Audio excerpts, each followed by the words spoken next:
So finally Indian মার্কেটে first April কিন্তু launch হতে যাচ্ছে ওয়ানপ্লাসের একটি বাজেট কিং সিরিজ, যেটা হচ্ছে ওয়ানপ্লাস এসি 3B অথবা ওয়ানপ্লাস নর্ড CE4, যেটা একটি বাজেট রেঞ্জ স্মার্টফোন বলতে পারেন। Fast refresh rate, AMOLED display, new Snapdragon 7 Gen 3 processor, 50 মেগাপিক্সেলের sonic camera setup, huge battery and many more. তো গাইস, আজকের ভিডিওতে আমরা আলোচনা করতে যাচ্ছি ওয়ানপ্লাস S3B অথবা ওয়ানপ্লাস নর্ড CE4 এই স্মার্টফোনটির সম্পর্কে। সো গাইস, আজ আর ইন্ট্রো গল্প বাদ দিয়ে মূল ভিডিওতে ঝাঁপিয়ে পড়া যাক। সো গাইস, মূল ভিডিওটি শুরু করার আগে যে কথাটি না বললেই নয়, আপনি যদি আমাদের চ্যানেলে নতুন হয়ে থাকেন তাহলে প্লিজ আমাদের চ্যানেলটি সাবস্ক্রাইব করে হয়ে যাবেন এই চ্যানেল ফ্যামিলি মেম্বার এবং পাশে থাকা বেল আইকনটি অল করে দিন। সো গাইস, প্রথমে কথা বলা যাক এই স্মার্টফোনের আনবক্সিং এর ব্যাপারে। গাইস, বক্সটি দেখতে পাচ্ছেন সম্পূর্ণ রেড কালারের একটি বক্স, যেখানে S3 মেনশন করেছে। স্মার্টফোনটি ইন্ডিয়ান মার্কেটে লঞ্চ হলে এটা কিন্তু OnePlus Nord CE4 নামে আসবে। কন্টেন্ট হিসেবে যা যা থাকছে আর কি, একটি 100 ওয়াটের সুপার বুক পাওয়ার অ্যাডাপ্টার, যেটা টাইপ এ এর আউটপুটের সাথে আসে। বাকি অ্যাক্সেসরিজের কথা বলে এখানে থাকছে একটি ব্ল্যাক কালারের টিপিইউ কেস, দেন একটি SIM ejector tool, type A to type C data cable, then user manual, that's it. এবারে কথা বলা যাক স্মার্টফোনটির ডিজাইনের ব্যাপারে। আপনি স্ক্রিনে কিন্তু দুটোটা কালারই দেখতে পাচ্ছেন, OnePlus S3B অথবা Nord CE4। একটি ফ্যান্টম পার্পল এন্ড সিলভার এবং আরেকটি হচ্ছে স্পেস গ্রে। পার্পল কালারের যে ভেরিয়েন্টটা রয়েছে ওটার ব্যাকে কিন্তু আপনার ফ্রস্টেড গ্লাস ইউজ করা হয়েছে। পার্পল কালারের কিন্তু ফোনের অ্যাঙ্গেল চেঞ্জ করলে একটা সিলভার কালারের ফিল দেখতে পাবেন। আর গ্রে কালারের যে ভেরিয়েন্টটা রয়েছে ওটার ব্যাকে কিন্তু আপনার গ্লসি ব্যাক ইউজ করা হয়েছে। স্মার্টফোনটির ওজন করা হয়েছে 203 গ্রাম। তবে অল ওভার ডিজাইন নিয়ে বললে আপনার নোট সিরিজের মধ্যে খুবই ডিফারেন্ট একটা ডিজাইন এখানে প্রোভাইড করেছে কিন্তু OnePlus এবার। ইভেন ব্যাকের ক্যামেরা মডিউলও কিন্তু আপনি ভার্টিক্যালি অ্যারেঞ্জ ডিজাইনে দেখতে পারবেন। কথা প্রিভিয়াস জেনারেশনের ডিজাইন থেকে কিন্তু এবার খুবই বড় ইমপ্রুভ এনেছে। এবার কিন্তু অ্যালার্ট স্লাইডার বাটনটা আপনি কিন্তু ফোনের লেফট হ্যান্ড সাইডে পেয়ে যাবেন। স্মার্টফোনটির ব্যাক যেহেতু গ্লসি, বক্সে থাকা ম্যাট কালার কেসটি কিন্তু ব্যবহার করা আবশ্যক হয়ে পড়বে। স্মার্টফোনটিতে ফ্রেম হিসেবে ব্যবহার করা হয়েছে প্লাস্টিক। এবার কথা বলা যাক স্মার্টফোনটির ডিসপ্লের ব্যাপারে। স্মার্টফোনটি ফোনটা আসলে আপনি 6.74 ইঞ্চির 1.5K রেগুলেশনের একটি অ্যামোলেড ডিসপ্লে দেখতে পাবেন, যেখানে রয়েছে 120 হার্জ এর মতো fast refresh rate and HDR10+ certification. ডিসপ্লেতে কিন্তু আরো রয়েছে 2160 হার্জের PWM ডেভিং ফিউচার। এর ফলে খুব ভালো একটা আই প্রোটেকশন পাবেন আর কি। স্ক্রিনে কিন্তু এবার newly UV8+ Sen material use করা হয়েছে। ব্রাইটনেস এর কথা বললে ডিসপ্লেতে আপনি ম্যানুয়ালি ব্রাইটনেস পাবেন 530 নিটস এর, ইভেন গ্লোবাল ব্রাইটনেস আপনি 830 নিটস পর্যন্ত পেয়ে যাবেন। স্ক্রিনে এবার 99.8% আপনি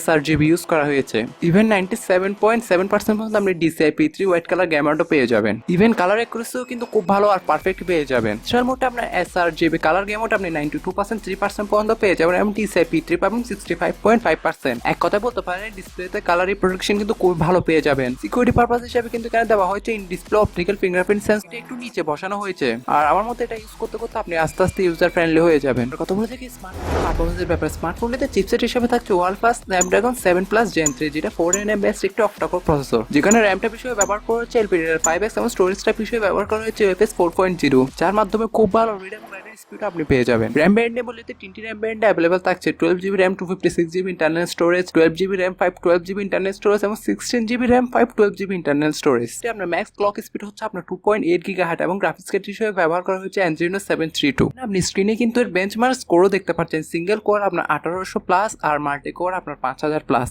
ইভেন আপনি জিপিইউ এর বেঞ্চমার্কও দেখতে পাচ্ছেন অলমোস্ট 8100+। চিপসেটটি টাকা স্মার্টফোনটিতে high graphics game means king of গ্লোরির মতন গেম 13 মিনিট প্লে করার পর আমরা ম্যাক্সিমাম ফ্রেম রেট পেয়েছি কিন্তু 120.5 FPS।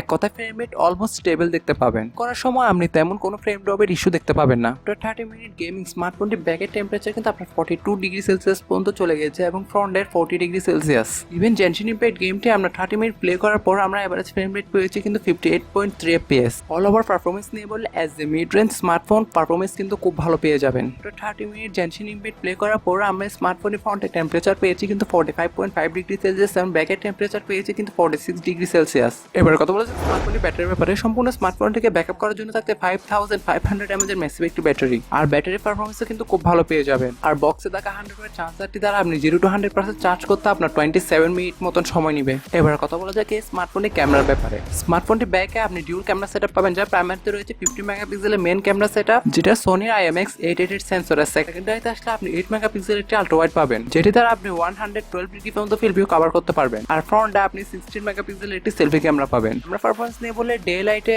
লাইট এবং শ্যাডোর কম্বিনেশনটা কিন্তু খুব ভালো পাবেন আপনি। তার সাথে ছবিতে সাবজেক্টের ডিটেলও খুব ভালো পাবেন। তবে আপনি কোনো যদি হিউম্যানের ছবি তোলেন তাহলে ছবির একটু ইউনিকনেসই মনে হবে, ক্যারেক্টারটা তেমন ন্যাচারাল লাগে না। অল ওভার ক্যামেরা কোয়ালিটি নিয়ে বললে আমি বলবো এভারেজ। আর ব্যাক ক্যামেরা দ্বারা আপনি সর্বোচ্চ 4K তে 60 fps এর ভিডিওগুলো শুট করতে পারবেন। আর ফ্রন্ট ক্যামেরা দ্বারা আপনি কিন্তু 1080p তে 30 fps এর ভিডিওগুলো শুট করতে পারবেন। আর সেন্সর নিয়ে বললে কিন্তু এখানে এজেন্সির সব সেন্সরই থাকে, যেমন accelerometer, gyro, proximity, compass etcetera. Etcetera etcetera. এবার কথা বলা যাক এই স্মার্টফোনটি মেইন পয়েন্টের প্রাইসিং এর ব্যাপারে। সো গাইস এই স্মার্টফোনটি মেইন পয়েন্টের প্রাইসিং এর ব্যাপারে বলার আগে যে কথাটি না বললেই নয়। আপনি যদি আমাদের চ্যানেলে এখন নতুন হয়ে থাকেন তাহলে প্লিজ এই চ্যানেলটি সাবস্ক্রাইব করে হয়ে যাবেন, এই চ্যানেলে ফ্যামিলি মেম্বার আর পাশে থাকা বেল আইকনটি অল করে দিবেন। আর ভিডিওটি ভালো লাগলে অবশ্যই একটি লাইক দেবেন আর শেয়ার করতে অবশ্যই ভুলবেন না। স্মার্টফোনটি কিন্তু ইন্ডিয়াতে 1 এপ্রিল লঞ্চ হতে যাচ্ছে, আর এটা বেস্ট বাই এন্টারপ্রাইজ কিন্তু ইন্ডিয়ান মার্কেটে রাখা হতে পারে 22 থেকে 25,000 রুপির কাছাকাছি। তো বাংলাদেশে এখনো ধারণা করা যাচ্ছে না এটা কখন অফিসিয়াল ভাবে আসবে, কারণ সেই সম্পর্কে এখন আমি কোনো তথ্য পাই নাই। আর প্রাইসিং সম্পর্কে বললে স্মার্টফোনটি বেস্ট বাই এন্টারপ্রাইজ কিন্তু বাংলাদেশে রাখা হতে পারে 30 থেকে 35,000 টাকার কাছাকাছি। তবে স্মার্টফোনটি যেহেতু এপ্রিল মাসে ইন্ডিয়ান মার্কেটে লঞ্চ হতে যাচ্ছে, তাহলে আমরা